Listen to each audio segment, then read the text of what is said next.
好，我們要持續就軍事面來觀察這個美軍的飛彈庫快要被在中東地區給掏空。另外一方面，中國大陸的航母艦隊卻是全面的衝刺來做升級。今天也會特別來關心到了是大陸的殲35準備登艦，那麼遼寧艦現在則是殺進了西太平洋地區。但是另外一方面，在印太地區有一個問題，就是日本跟台灣的軍售大卡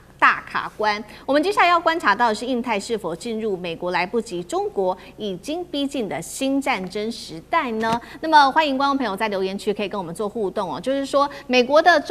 武器在中東快速的消耗，是否接下來會難以應對來自於中國大陸跟中國在這邊做競爭？如果您認為是難以應對的，可以留言寫1；您認為仍然是可以有效應對中國的，可以在留言區寫2，來跟我們做更多的互動。我們要來趕快看到 CNN 的最新爆料，特別講說呢，在美軍呢在伊朗的這一場戰爭當中，一共是7周的時間而已，但是呢，已經大量的消耗了關鍵的飛彈庫存了。它特別示警會出現的是這種短期風險的一個警報。接下來最擔心的事情是，一旦有這種大型的衝突，美軍要面對的就是彈藥不足，難以應對中國大陸的一個危機。這是來自於 CNN 的最新報道。美國智庫也特別做了一個精確數字的證實，在美伊戰爭這一場7周的戰爭當中，美軍的武器消耗有哪一些呢？我們來看一下細節，包括了在精準打擊飛彈的數量上面消耗大約達到45%，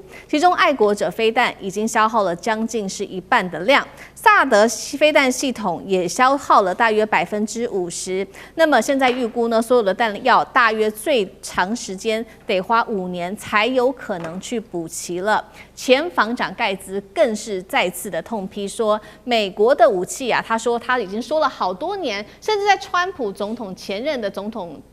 期間呢，他就已經講說美國的武器太貴，而且生產的速度太慢了。他特別比喻說，這一次呢，一枚400萬美元的愛國者飛彈，竟然是要攔下3.5萬美元的無人機哦。尤其他特別提到了伊朗的見證者無人機，每月量產甚至可以達到200架。那美軍到底要怎麼打呢？另外，我們來看到受到中東的拖累影響哦，對於亞洲地區的軍售現在也確定會延長了。美國的代理海軍部長高雄特別說了，針對於台灣的軍售，140億美元現在確定是暫緩的。那麼會優先補足的是美軍的這個彈藥庫存，才會去考慮到台灣。再來，日本方面也是暫緩的。金融時報最新的報道說，日本採購了400枚的戰斧飛彈，恐怕最長時間得延後2年才有可能來做交付。大家在擔心美國在印太的軍火供應鏈是不是會撐不住了呢？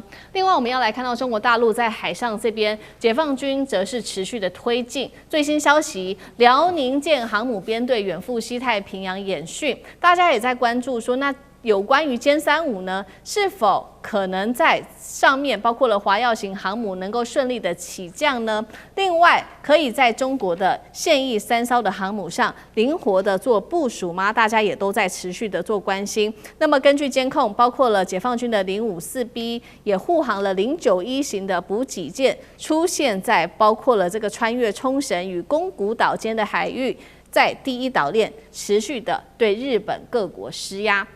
所以節目一開始，我們特別來看到的是 CSIS 特別警告了7周的時間而已，美國在中東的彈藥就快要消耗盡了。那麼要彈藥回補需要5年的時間，再加上前防長批美國的武器又貴又慢，美國接下來有能力應對中國嗎？賴老師怎麼看？我們要問一個問題，就是要在哪裡應對中國？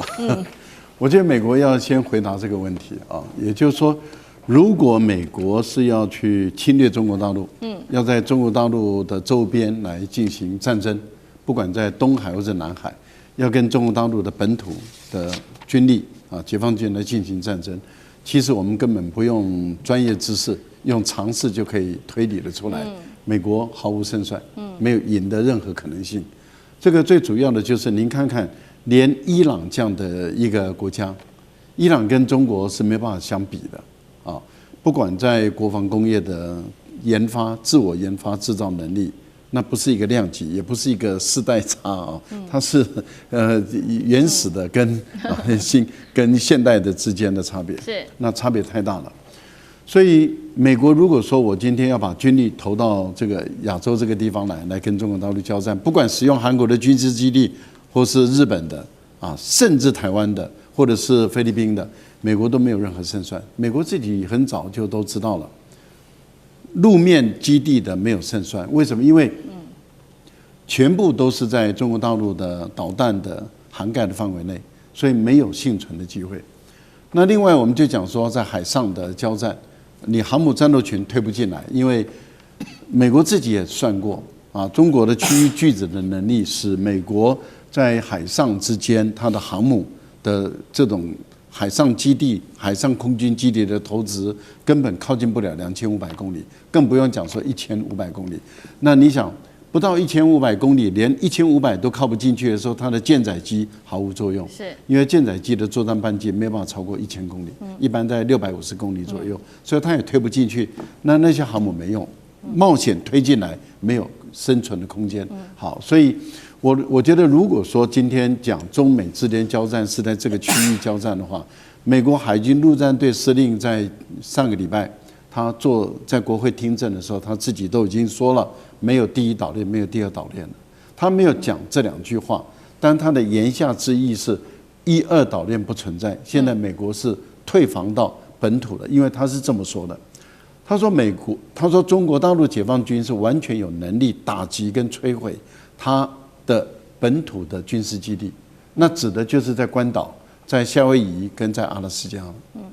那這個就是他們所謂的第三島鏈，也就是說他自己的戰略，他說我們已經把我们自己的這個基地變成我們的前沿基地了。是過去的前沿基地是再往前延伸到韓國、日本、菲律賓這邊來，但是現在已經是在本土做防衛中國大陸的前沿基地。好，所以從這樣的一個戰場的角度來看，如果戰場是在於西太平洋的話，美國是打不贏這場戰爭，這是常識。第二個，美國的國防工業的體系能力比中國大陸弱太多了。最重要的地方是在於美國沒有最重要的關鍵系統，所以它沒有辦法快速量產，而且沒有辦法完全自動化來量產那些導彈，而中國大陸可以。那你想，美國怎麼跟中國大陸較量？美國怎麼跟中國大陸打？當然，反之，中國大陸如果要到美國的本土來打仗的話，那中國大陸它本身的導彈的彈藥的西行量，它的補給線也不構成中國大陸可以打敗美國啊。那也就是說，這兩大國是彼此之間都沒有辦法在對方的國家來打仗了。所以拜託，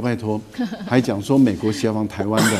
拜託，不要再騙了，騙夠了。好，那一方面我們是看到這個美國跟中國大陸在不同的區域上面的競爭，另一方面我們也就這個細節來做一個比較精細的分析哦，包括了殲35，現在中國大陸傳出來說，馬上上遼寧號、遼寧艦，那到底戰力如何？再來看到中國大陸在西太平洋這邊的部署，剛剛講到了，除了殲35之外，還有054B 跟901型的大型補給艦，那呂艦長怎麼看？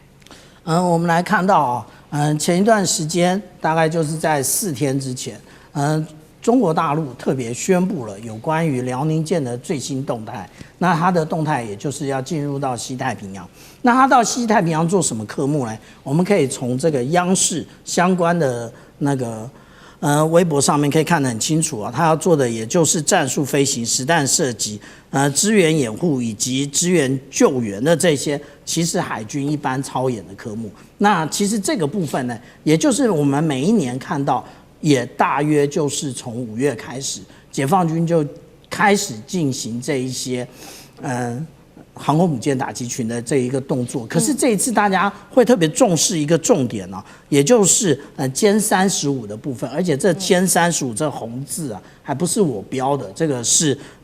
我們看到這個央視它標的，它要大家特別重視殲35的部分。那殲35那到這一個遼寧艦上面，其實是非常特別的。那但是呢，不意外。為什麼我們這樣講？因為大家一開始都認為殲35原來就是設計給福建艦電磁彈射使用的。可是呢，這一次我們透過這個央視的報道，他告訴我們，其實這次要驗證的是滑彈一體，也就是我們講到滑躍起飛以及彈射起飛都可以在這一個殲35上面達成。那如果說呢，我為什麼說不意外呢？如果我們大家仔細的追蹤這一個 Google 的這一個地圖，我們就會看到，在遼寧的新城的一個基地，我們就會看到2023年的3月6號，其實我們就已經在這一個航空母艦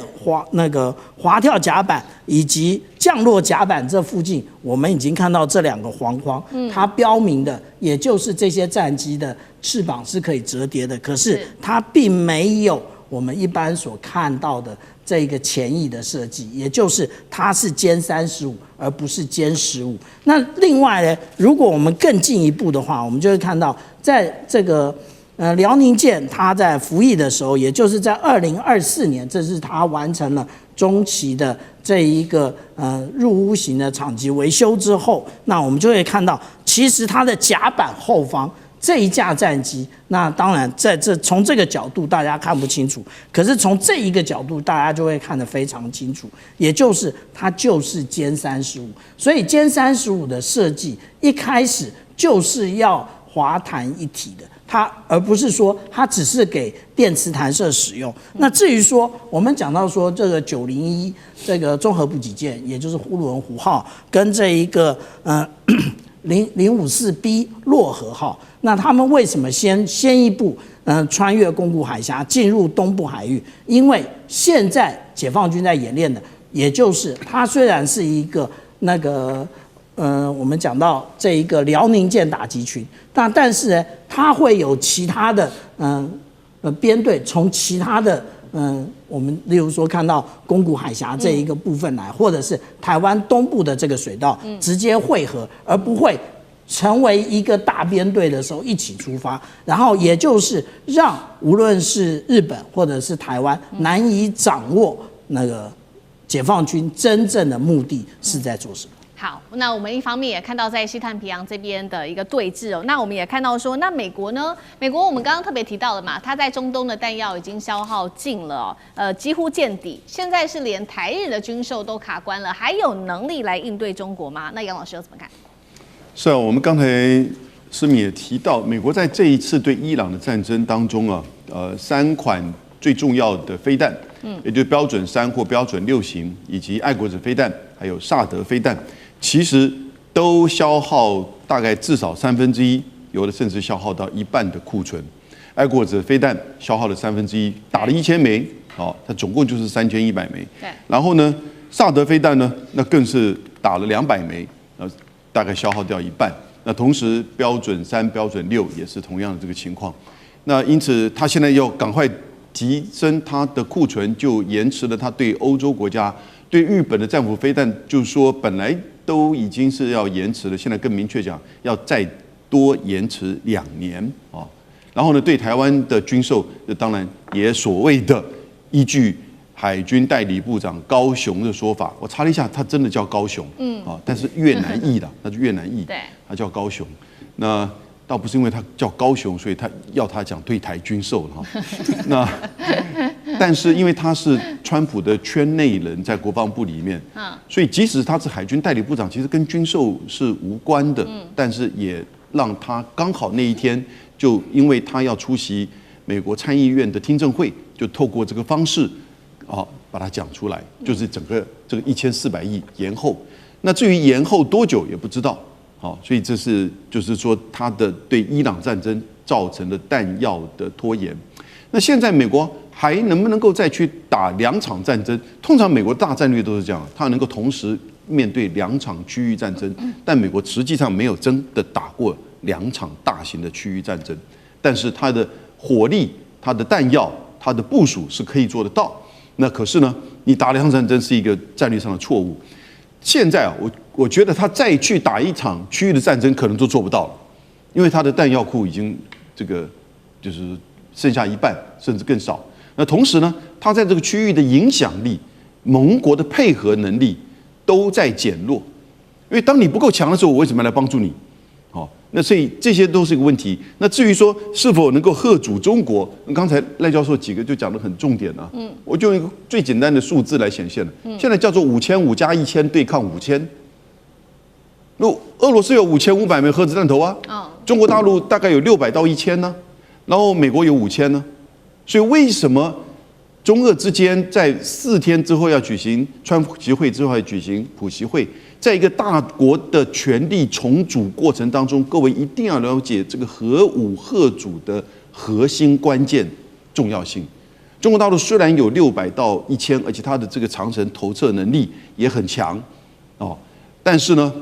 你總是再加上更多的這個數量，對於美國更具有威懾能力。那美國當然也看懂，美國也了解。那第二個在講區域拒止，這個剛才賴教授講得清楚啊。那你講中程彈道飛彈，東風21、東風26，這都是2000到4000的。然後呢，還有超高音速彈道飛彈，東風17。好，那這些都是美國沒有辦法發展出來。你一旦進入到這個區域，你不要說第一島鏈、第二島鏈，再遠一點，這都面臨到嚇阻。是。那第三個呢？美國要怎麼去再跟中國打仗？貿易跟製造跟就是各個層面都會受到影響。所以我是覺得你現在在談，就是美國跟中國，它還是具有那種俯視的地位嗎 ？No， 老早根本雙方已經相互平視了。川普最了解，因為他是個大交易家，他知己知彼，所以他為什麼這次到北京去像個小學生一樣聽話了？好，謝謝楊老師。那我們休息一下，馬上回來。地緣政治。美中之爭、戰略價值、強權崛起、小國生存，現在與未來洞悉事件走向，掌握世界脈動，全球觀點盡在環球大戰線。